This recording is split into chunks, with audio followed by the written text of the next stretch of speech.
Have you ever wondered what games you should keep or you should lose? Find out here at Purge Reviews. Rival Networks comes on the heels of Networks. The Networks came out a few years ago. It's a game I really liked, and I liked the thematic nature of running your own television station. That is aces to me, and I wish there were more games like that. I played Primetime, and there was one in the Avalon Hill. I think it was called TV Stars. That was pretty good for its time period. Primetime and Networks came out at the same time. I think Networks is the better game. And now we have Rival Networks, which is a two-player only version of Networks. And you're probably saying to me, well, Networks played two players. It did, but not very well. It's kind of like the Dinosaur Island thing that happened where, like, it's very popular for a while to have a multiplayer game that played two-player and then bring out a two-player version of it. So what do we get with Rival Networks? We get a streamlined game.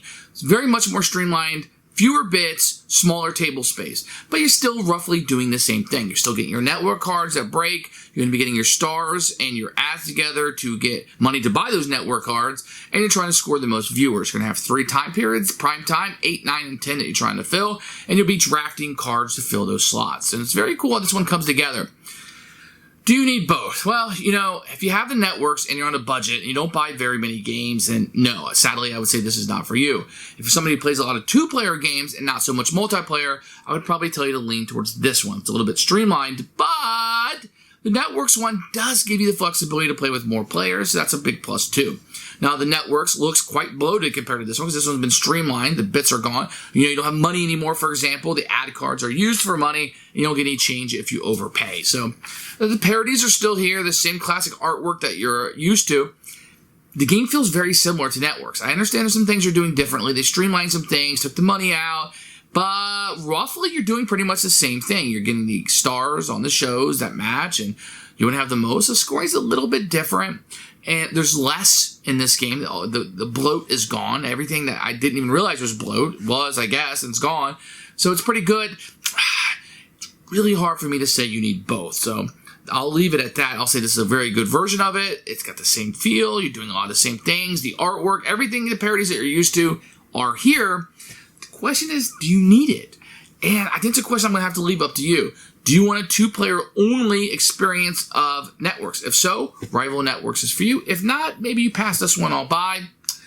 I don't know. For me, it's a keeper. The Rival Networks, you can see the box here. You get a very woke box here with a lot of different genres of movies and stuff on here. I really like this cover quite a bit. You're going to get a rule book here, which we'll take a look at in a few minutes. Then you're going to have your little components here. So you're going to have to put these together, but you can see they fit right in the box. This will keep your viewerships and your scoring hidden, which is kind of cool that they're little houses and stuff. So a little cardboard that you put together. You have some cardboard chits of viewers and things that you'll be utilizing throughout. Now, the cards in the game are going to be kind of a mixed bag. So you're going to get parodies, so the Burp instead of the Voice, Poncho Academy instead of Umbrella Academy. The cards feel okay if you like this parody thing, which I do. Not a lot of information on the cards. Then you have your season finales. You got these executive cards. You know, lots of words on these, but they all feel pretty good in your hand. You will get these star cards, these network cards. If you're used to the networks, these are much smaller that you're going to have. These Hobbit-sized cards you're going to have.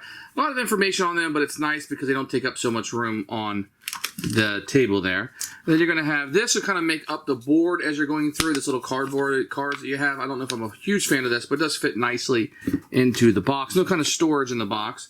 You will have 2 player aids, one for each player with all the information that you're going to need on it. These just kind of lay flat. And of course, you're going to have, rather than fix the rule book, you're going to have a sheet of errata here. It is what it is. It's okay. Here is the rule book. You can see a little bit of a picture of the front of the box. A picture of all of the components in here, which are really nice. I like when they do that. A quick overview, then you're going to have setup with some pictures here, but not a picture of the complete game setup until you get to the next page. You can kind of see what you would have here. And there are spots for the variants if you want to use those into the game. They're going to jump into gameplay, so really be what you're doing. This is a turn of the game. And then it'll break it down. You can see pictures breaking down the cards as you're going through, which is nice. Not really a difficult game, but you can see there's plenty of examples. You'll see in italics here. It always has the word example. And then plenty of picture that you'll have through there. The genre bonuses laid out. This is also on the player aid, so have this in front of you, so you don't have to really rely on that page too much.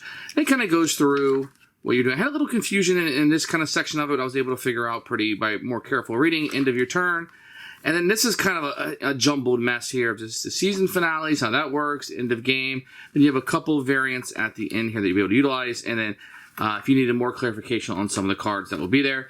And if you wanted to log your games for any reason, I would have liked maybe the play rate on the back here, but you have these, which is much better because everybody can just grab one of these and you really don't need the rule book as you're playing.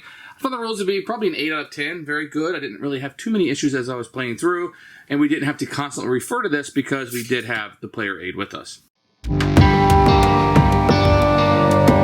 So what I'm going to do is just go through quickly, just a quick overview of the game. So this will be the board you have set up, your green room, your reruns, and then 8, 9, and 10 o'clock. And you're going to start out with these kind of pilot season cards that you'll have, and you get those at random. So what's going to set up is you're going to be sitting across from each other. So this will be my side over here because the cards are facing me, and this will be my opponent's side over here where they'll be putting their shows on. So you're going to have these show cards. You can see they say Season 3 or Season 2 or Season 1 that you're going to have here. So you shuffle up the Season 3s, you shuffle up the Season 2s, you shuffle up the Season 1s. So when the game starts, you're going to have 3 Season 1 cards up, and these will be available for people to draft. So at the beginning of your turn, you must select one of these, and you might select them based on how many viewers they give you, the time slots. You can see this is morning, afternoon, and evening, and then you have how many viewers they have. So if I were to put this show right here in the morning, I'm going to get 3 viewers. If I put on any other time slot, I'm only going to get 1. Then you have your genres, which will lead to genre bonuses. I'll come back to them. So what you're going to do is you're going to draft a show. This is the Good Mace, which is obviously a parody of The Good Place, and I can put it whenever I want. So what I probably want to do is try to put it in the afternoon. So if this is my side, I will simply just put this here. I will put this in the reruns on my slot down here so I can keep track of my genre bonuses. Now I have 2 comedies. If I get 3, I get the bonus. If I get 4, I get the bonus. If I get 5, I get the bonus. So let's talk about those bonuses really quickly. So for each of the type of shows, you're going to get different bonus. If I was going to get 3 sitcoms, draw 2 cards from the stars deck, place them face up in your green pile. If I were to get 3 sci-fis, draw 2 cards from the ads deck, place them face up in your green room. So you will kind of want to collect, to get these bonuses, more of the same genre. So I put my show in that location. Now if I didn't want to place it here, I could go directly to the reruns, but then I wouldn't get any viewers. So for this location, it says 3 viewers. I would move it up from the 0 up to the 3. And because I crossed, if you see right here, as you move up, you're going to cross these eyeballs. These eyeballs represent viewers. So since I went from 0 to 1, 2, 3s, that's how many viewers that show gave me. I crossed one of those eyeballs, I would gain a viewer. So I would take my viewer, and here's my house. I would set it beside my house for the turn, and that would give me the 1 viewer. At the beginning of the game, each player will start out with a star, and this will be in their green room on their side. So this one is to this player, and this one is to this player. So whoever goes first will get this one, which will have +1 viewer, and the second player will get the disgruntled former child star, and they will have 2 viewers for that. Otherwise, there are going to be 3 stars over here to the side, and you'll have the ad cards, and these will be face up over here for players to draft from. Now, what's a little bit different about this one is when you take an ad, you will always have to take the star attached to it. The same thing if you take the star. So I have 3 options, not 6. I could take this set, or this set. And they all kind of work differently. So this guy right here is a sci-fi. He can go for sci-fi or sports shows. This guy right here can do sci-fi shows. And this quirky band leader can do sitcoms. So I think I'll take him. If you look here, you'll have the ads, and they kind of work. In the morning, you get 3 million, otherwise you get 2 million. So I'm going to put these into my green room, and then I will be able to place any spend any ads, or put these people out. So maybe I'm going to put this local tricycle champion. This right here means it's wild, so I can put it wherever I want. I can put it right here, giving me 1 additional viewer. Then I want to put the quirky band leader there. That will add 3 to it. 1, 2, 3, which crosses 2 more of these viewers. So I'm going to get 1 of those. I would take my 2 additional viewers and I'd put it beside my bank. And now I've earned 3 viewers this round, or 3 million, or whatever, however you want to have, in my total of 7 rating that I have here. Now, when I'm attaching these stars, I couldn't have put 1 here and 1 here. When I'm attaching the stars for the round, I can only attach it to 1 show. So whatever I'm playing this round has to go to 1. It doesn't have to be the one I just played this round, but it can only go 1. I could have just as easily put a show down, put my stars attached to this person, etc. But since I did it here, it has to be to 1 show. I could not split those up for the round. Now you're going to have these network cards that you'll have, and these cards will basically break the rules. So score 1 viewer for every time slot you lead in. If this turn you only have one, consider to have 1 extra show in a genre of your choice, they may give you a genre bonus, etc. So there'll always be 3 of these face up, and they have prices in the top right corner. So this one costs 7 million, this one costs 4 million, 7 million. Well, I only have an ad worth 3 million. So the way this works is, if I'm leading in the afternoon, which I am right now, so this is on 7, this person hasn't had a turn yet, so it's on 0, then this is worth 3 million, and this is only worth 2. So let's say I also had, let's pretend like I also had this one in the green room. This says if I have 2 of these cards, it's worth 5 million, or if I only have 1, it's worth 2. So I only have 1 of these, right? This one, and this card has a different icon on it. So this one, I am leading in this, so it's worth 3. This one is worth 2, so that's a total of 5. So let's say I want to buy this network card that's worth 4 million. Well, I can. I would discard these cards. I don't get any change for it. And then I would have this card available to me. Discard up to 3 ads and draw that number random stars plus 1. So these will allow me to break the rules, and I can use this anytime I want on my turn. And that would be set up in front of me. So that's kind of how the network cards will work. That's my turn, and then I will refill the stars and the ads, I put an additional show out, and then it will be the next player's turn. This will continue until a season finale card comes out. Now, when a season finale card comes out, it does not end the round. It only ends the round when somebody picks this card up, which means they're not getting a show this round. So this will end the round. They'll get the ad and star like normal. They'll get any network cards and finish their turn. They just will not be adding a show. At this point, you're going to see who is leading on each of these, which will give you an additional viewer. So for each time slot you're winning, you're going to get a viewer, and then you will score whatever awards cards. So there'll be awards cards that will come out for the first season, second season, and third season, and you'll know these in advance. So if you win the 10 p.m. slot, you get another viewer. Have exactly 1 sports show in your lineup, get you a viewer. If you have a higher total value of acquired network cards, you will gain a star to your green room. So you do these award shows every night, and then you'll kind of continue on with season 2 or season 3.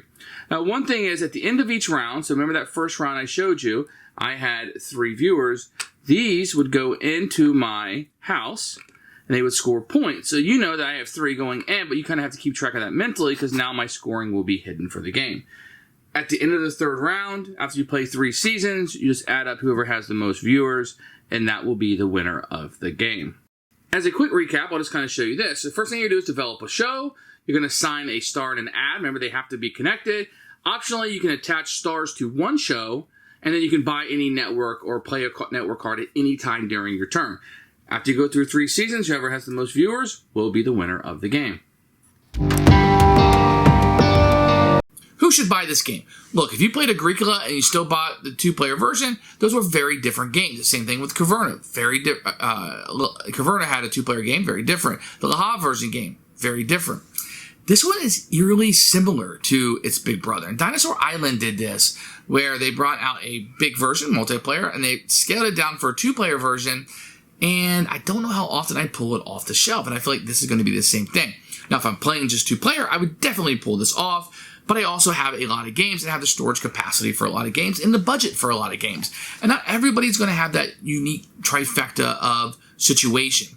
So, if you normally buy 2-player versions of game and you like the Cosmos series, I think this would fit, and the box size is different, but I think it would fit right in one of those series. I think that it would be a very fun experience. If you're going to be playing 2-player a lot, you play with your spouse, this is probably definitely the way to go.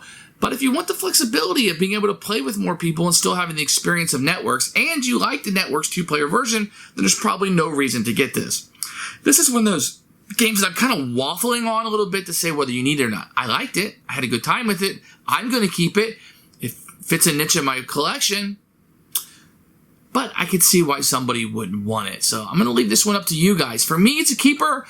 But I would think closely if you already have the networks and you like it 2-player, I'm not necessarily knowing you're going to need this one, although you're very likely to enjoy it. That's Rival Networks. Keeper for me.